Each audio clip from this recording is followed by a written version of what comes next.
An armed attacker entered Clint Eastwood's granddaughter school. What Clint did next became legendary. It was October 15th, 2012, and Clint Eastwood was in post-production on Trouble with the Curve when his phone rang at 11:30 a.m. The caller ID showed his daughter Allison's number, but when he answered, he could barely understand her through the sobbing. "Dad, there's a man with a gun at Emma's school. They have it on lockdown. I can't get to her." Clint's blood ran cold. His 10-year-old granddaughter Emma was a fourth grader at Manzanita Elementary, a small school in Carmel that served about 300 children from kindergarten through fifth. "Allison, where are you now?" "I'm stuck behind police barriers 3 blocks away. They won't let parents get close." "Dad, what if—" "I'm coming. Stay where you are." Clint dropped everything and drove the 15 minutes to Manzanita Elementary, faster than he'd ever driven in his life. When he arrived, the scene was chaos. Police cars, ambulances, fire trucks, and hundreds of frantic parents pressed against barriers that kept them away from the school. The Monterey County Sheriff's Department had established a perimeter around the entire school. SWAT teams were positioned at multiple points, and crisis negotiators were trying to establish communication with the shooter inside. Clint found Allison in the crowd of parents, tears streaming down her face as she stared at the school building where her daughter was trapped. "Any word?" Clint asked, putting his arm around his daughter. "Nothing. They won't tell us anything except that there's an active situation and all the children are in lockdown." "Dad, she's just 10 years old. She must be so scared." Clint approached the nearest police officer, a young deputy who was trying to manage the increasingly agitated crowd of parents. "Officer, I'm Clint Eastwood. My granddaughter is in that school. Can you tell me what the situation is?" The deputy recognized him immediately. "Mr. Eastwood, I'm Deputy Martinez. The situation is, we have a subject inside the school with what appears to be a firearm." He entered through the main office around 11 a.m. "All classrooms are on lockdown protocol, and we believe all children and staff are secure in their rooms." "Has anyone been hurt?" "Not as far as we know. The subject hasn't made any demands or threats yet. Our negotiators are trying to establish contact." "Do we know who he is?" Deputy Martinez hesitated. "I probably shouldn't share details, but he's a former student, graduated about 8 years ago. Name's Michael Chen, 26 years old." Clint processed this information. A former student suggested this wasn't random violence, but something more personal and potentially more manageable. "Is Sheriff Rodriguez here?" "Yes, sir. He's coordinating the response from the command post." Clint had known Sheriff Jim Rodriguez for 20 years. They'd worked together on several community safety initiatives, and Rodriguez respected Clint's calm judgment in crisis situations. Clint walked to the command post, a cluster of emergency vehicles, where Rodriguez was coordinating with SWAT commanders and FBI agents who'd arrived from San Francisco. "Jim," Clint said quietly. Sheriff Rodriguez looked up from a tactical map. "Clint, I heard your granddaughter is inside. I'm sorry you're going through this. What can you tell me about the situation?" Rodriguez looked around to make sure they couldn't be overheard by other parents. "Michael Chen, 26, former student here. He entered through the main office with what appears to be a handgun. He's not answering his phone, and our negotiators can't establish contact." "Has he hurt anyone?" "No. And that's actually what's puzzling.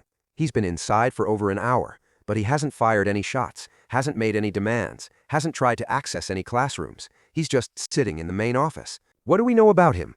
"Still gathering information, but preliminary reports suggest he's been struggling with mental health issues, lost his job recently, had some family problems. Neighbors say he's been acting erratically for months." Clint was quiet for a moment, processing this. "Jim, has anyone tried just talking to him? Not negotiation tactics, just talking?"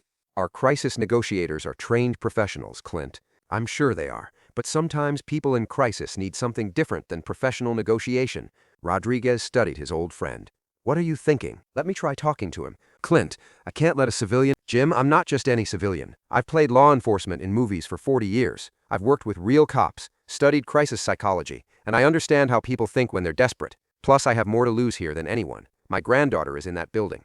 Rodriguez considered this. It was highly irregular, but the situation wasn't progressing through normal channels. "What would you say to him?" "I don't know yet. But this young man isn't acting like someone who wants to hurt children. He's acting like someone who's in pain and doesn't know how to ask for help." After consulting with FBI agents and the SWAT commander, Rodriguez made an unprecedented decision. He would allow Clint to attempt communication with Michael Chen, but under strict conditions and with tactical teams ready to intervene. They set up a phone patch so Clint could speak directly to the main office where Michael was barricaded. The call would be monitored and could be cut off immediately if the situation deteriorated. At 1:15 p.m., nearly 3 hours after the lockdown began, Clint placed the call. "Hello, who is this?" Michael Chen's voice was shaky, frightened. "My name is Clint Eastwood. I'm calling because my granddaughter Emma is in your old school, and I'm worried about her." There was a long pause. "Clint Eastwood? Like the actor?" "Yeah, like the actor. But right now, I'm just a grandfather who's scared for his family, same as you're probably scared right now. I didn't mean for this to happen. I needed to be somewhere that felt safe, and this was the only place I could think of." Clint felt a surge of hope. This wasn't the voice of someone planning violence. This was someone in crisis. "Michael, can I call you Michael? This is your name, right?" "Yeah, Michael Chen. I went to school here until 2004. What grade were you in when you left, Michael?" "Fifth grade. Mrs. Patterson's class. She was really nice to me." "Tell me about Mrs. Patterson. What made her special?" For the next 20 minutes, Clint did something no crisis negotiator manual would recommend. He just let Michael talk about his elementary school memories, about Mrs. Patterson, who had been kind to him, about feeling safe in these hallways when everything at home was chaotic. As Michael talked, a clearer picture emerged. He'd grown up in an abusive household, found refuge at school, but struggled academically and socially. After graduating, he'd bounced between jobs, had difficulty maintaining relationships, and recently his mother, his only remaining family, had died of cancer. "I just felt so alone," Michael said, his voice breaking, "and I remembered how safe I felt here when I was little. I thought if I could just sit in the office for a while, maybe I could figure out what to do next." "Michael, why did you bring a gun?"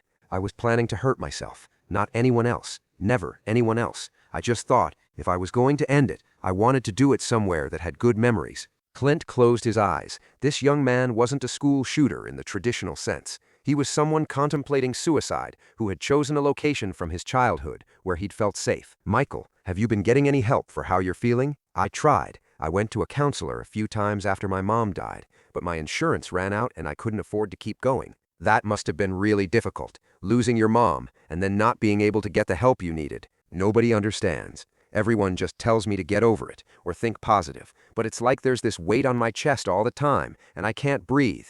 Clint had heard similar descriptions from veterans he'd worked with over the years. This was depression, trauma, grief, all untreated and compounded by isolation. "Michael, I understand that feeling. I've known a lot of people who felt that way. It's real and it's not your fault. But I scared all these kids. I didn't mean to, but I brought a gun to an elementary school. I'm a monster." "No, you're not. You're someone who's been in pain for a long time and didn't know where to turn. The fact that you haven't hurt anyone, that you're talking to me instead of doing what you originally planned, that tells me you're not a monster." They talked for another hour. Clint learned that Michael had been experiencing what sounded like severe depression and PTSD symptoms stemming from childhood abuse. He'd been self-medicating with alcohol, had lost his job as a result, and faced eviction from his apartment. "Michael, here's what I'd like to propose. I'm going to ask the sheriff to let you walk out of that office without anyone getting hurt. Not you, not the children, not anyone. In exchange, I want to help you get the mental health treatment you need." "You do that, but you don't even know me." "I know enough. I know you're hurting. I know you came to a place where you felt safe as a child, and I know you haven't hurt anyone even though you've had the opportunity. That tells me you're worth helping."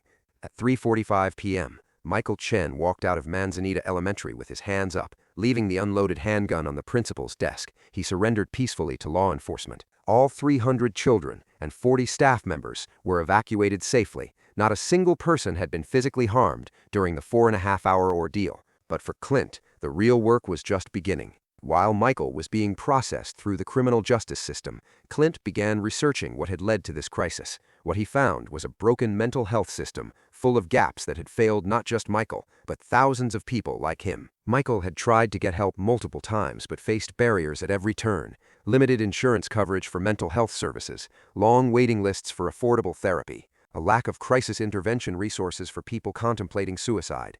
Clint hired one of California's best criminal defense attorneys to represent Michael, but more importantly, he arranged for comprehensive psychiatric evaluation and treatment. The evaluation confirmed what Clint had suspected. Michael was suffering from severe depression, PTSD from childhood trauma, and grief-related psychological distress. With proper treatment, he posed no danger to himself or others. Working with the district attorney's office, Clint's legal team negotiated a plea agreement that focused on treatment rather than punishment.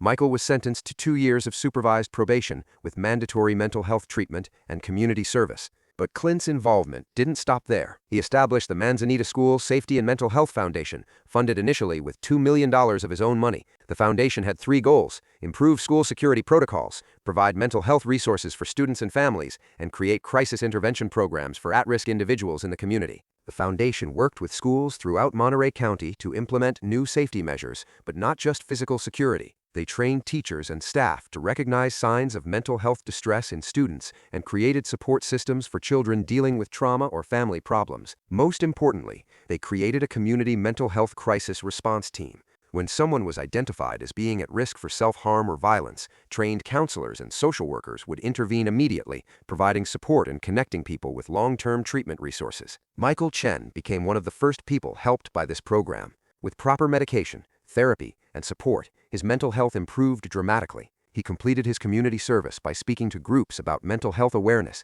and suicide prevention.